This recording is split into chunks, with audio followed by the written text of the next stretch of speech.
तो हेलो दोस्तों, क्या हाल चाल? सब बढ़िया। तो मैं उम्मीद करता हूँ कि आप स्वस्थ होंगे, मस्त होंगे और अच्छे से अपनी पढ़ाई पर ध्यान दे रहे होंगे। तो दोस्तों, हमने कल के लेक्चर में क्या पढ़ा था? ग्राम स्टेलिंग पद्धति पढ़ ली थी और क्या पढ़ा था? कोशिका भित्ति के बारे में। तो दोस्तों, वेरी इंपॉर्टेंट क्लास होने वाली है। आज हम क्या पढ़ेंगे? मीजोजोम। मीजोजोम। मीजोजोम या मीसोसोम, है ना? हिंदी में हम पढ़ते हैं मीजोजोम और इंग्लिश में पढ़ते हैं मीसोसोम, है ना? तो फिर शुरू करते हैं। तो बहुत इंटरेस्टिंग लेक्चर होने वाला है, बहुत मजा आने वाला है। तो ये लेक्चर जो होगा ये नीट और बोर्ड्स प्लस सीयूटी के लिए होगा, क्योंकि ये बहुत इंपॉर्टेंट चैप्टर है। तो यहीं से क्वेश्चन बनने हैं और जो सारे जो आगे वाले चल के जो चैप्टर आएंगे वो इसी से निर्माण होकर ही आगे बने होंगे ना, क्योंकि इनसे ही रिलेटेड होंगे। अगर किसी के बॉडी के बारे में पढ़ना तो उसकी पहले सेल पढ़ेंगे, फिर उसके टिश्यू पढ़ेंगे, है ना? तो ये सब पढ़ना होता है मैम। तो अभी हम केवल सेल के बारे में पढ़े हैं। सेल के बारे में कौन सी सेल पढ़े हैं? प्रोकैरियोटिक कोशिका। तो प्रोकैरियोटिक कोशिका में क्या होता है? मिजोजोम होता है ना। तो मिजोजोम की पहले पढ़ते हैं, देखते हैं क्या लगा है। पढ़ते हैं मिजोजोम, यानी कि मिजोसोम, इंग्लिश में भी मिजोसोम। क्या होता है मिजोजोम? तो हमने सेल की स्ट्रक्चर पढ़ी होगी, चित्र बनाया हुआ, डायग्राम बनाया हुआ, तो उसमें कहीं ना कहीं ये लिखा हुआ है ना। तो देखते हैं फिर। हम पहले इसका भी स्ट्रक्चर बनाते हैं, पहले सेल का स्ट्रक्चर बनाते हैं।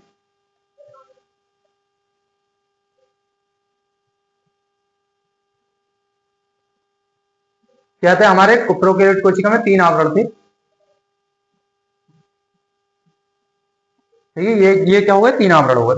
तो पहला आवरण क्या था? ग्लाइकोकैलिक्स था। ग्लाइकोकैलिक्स। और दूसरा आवरण क्या था? बीच वाला, मध्य, यानी कि ये कौन सा था? कोशिका भित्ति। कोशिका भित्ति। और अंदर वाले क्या था? कोशिका झिल्ली।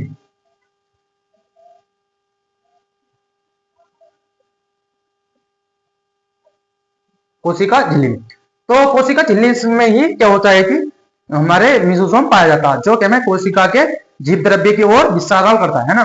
ये यहाँ पर ही पाया जाता, स्टोम में पाया जाता है। तो ये क्या है हमारा? ये क्या है? मिजोसोम,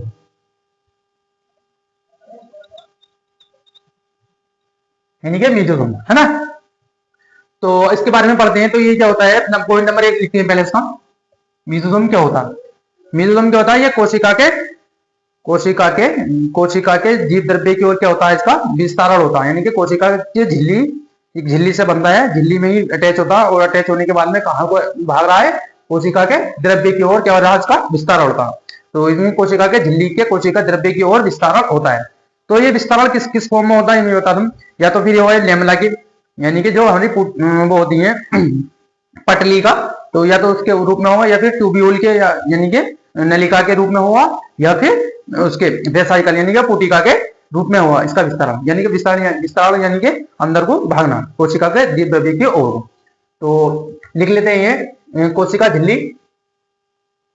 कोशिका झिल्ली के कोशिका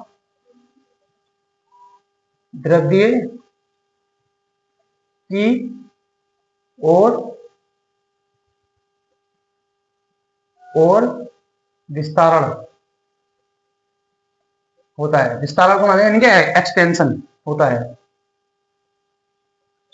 इसका। मिजोसोम का क्या होगा? कोशिका के झिल्ली से कोशिका के द्रव्य की ओर विस्तारण होता है ना। तो विस्तारण होगा, तो ये विस्तार किस किस फॉर्म में होता है तथा यानी कि पटली का, ऊटी का और तथा नलिका के रूप में हो सकता है, के रूप में होता है। समझे? क्या होता है? कोशिका का झिल्ली के कोशिका द्रव्य की ओर विस्तार होता है, तथा पटलिका, पुटिका तथा नलिका के रूप में भी हो सकता है ना। इस किसी फॉर्म में हो सकता है। तो ये क्या, अब ये क्या होता है? ये कोशिका जो यूकेरियोटिक कोशिका में माइटोकॉन्ड्रिया पाया जाता है, यानी कि सूत्र कणिका पाई जाती है हमारी, तो उसके जैसा ही होता है ना। मीजोसोम लिख लेते हैं ये वाला पॉइंट भी। मीजोसोम यूकेरियोटिक कोशिका कोशिका के यानी तो यूकेरियोटिक कोशिका के माइटोकॉन्ड्रिया कॉन्ड्रिया के जैसा होता है। समझे? ये क्या किसके फॉर्म में होता है? ये कैसा था? यूकेरियोटिक कोशिका के यूकेरियोटिक कोशिका के माइटोकॉन्ड्रिया का जैसा ही होता है ना। जैसा हमारा माइटोकॉन्ड्रिया में जो चलता है सब चीज वो इसमें होता है मीजोसोम। तो अगर कहीं क्वेश्चन आ जाए मीजोसोम किसके तरह होता है तो हम क्या ऑप्शन लिखेंगे? माइटोकॉन्ड्रिया के तरह होता है ना। तो अब इसके क्या वो पढ़ लेते हैं कार्य। इसके मीजोसोम के कार्य क्या होते हैं? कार्य तो इंपॉर्टेंट है, क्या क्या कार्य होते हैं ये पढ़ते हैं हम। तो लिख लेते हैं कार्य यानी कि फंक्शन फंक्शंस ऑफ मीजोसोम। समझे? तो सबसे पहले इसका कार्य क्या होता है? कोशिका में क्या करता है? रेस्पिरेशन करता है यानी कि श्वसन करता है। और नंबर 2 उसमें भी क्या होता है? डीएनए का रिप्लिकेशन करता है। डीएनए का रिप्लिकेशन तथा जो डोटर सेल होती है उसका डिस्ट्रीब्यूट करता है।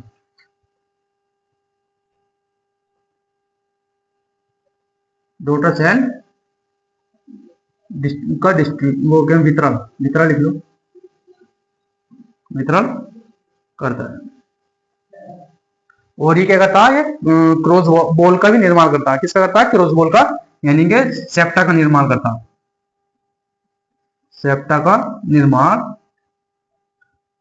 करता है यानी कि क्रॉस बॉल को भित्ति का निर्माण कर लो, भित्ति निर्माण।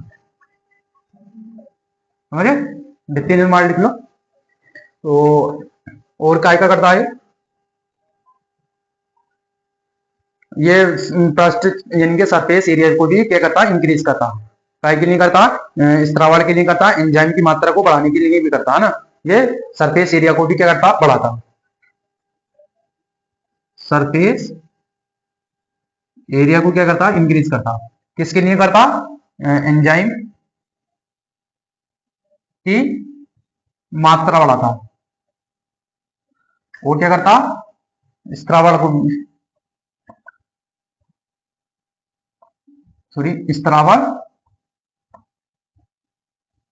स्त्रावण की मात्रा क्या करता है? ज्यादा से ज्यादा बढ़ाता है यानी कि हाई करता। तो यही आज पढ़ेंगे बस, केवल हम मीजोसोम के बारे में पढ़ेंगे। तो मैं दोबारा समझा देता हूँ क्या होता है मीजोसोम।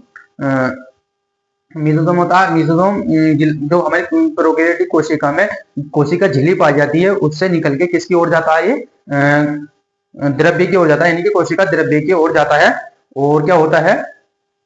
इसका जो विस्तार होता है वो कई सारे फॉर्म में होता है, या तो पटलिका के रूप में होगा, या नलिका के रूप में होगा, या उसके पुटिका के रूप में होगा, है ना। तो इसका जो ये कोशिक होगा और इसके जो हम बस मेन फंक्शन पढ़ेंगे। फंक्शन क्या होगा? या श्वसन कराता है ये, और डीएनए का रिप्लिकेशन कराता है, और तथा संतति कोशिका का डिस्ट्रीब्यूट करता है ना, यानी कि वितरण करता है। और क्या होता है? सेप्टा का निर्माण करता है यानी कि क्रॉस बॉल का निर्माण करता है। और ये सरफेस एरिया को बढ़ाता है यानी कि पृष्ठ क्षेत्रफल को बढ़ाता है। और क्यों बढ़ाता है? क्योंकि यहाँ इसके एंजाइम की मात्रा इसमें बड़ी है ना, और क्या स्त्रावण को भी मजबूत बढ़ाता कर निकलता है ना। तो देख लो, अब आज के लिए इतना ही काफी। मिलते हैं नेक्स्ट वीडियो में। अगर ये वीडियो अच्छी लगी हो तो लाइक करें, कमेंट करें, शेयर करें ज्यादा से ज्यादा। थैंक यू, धन्यवाद।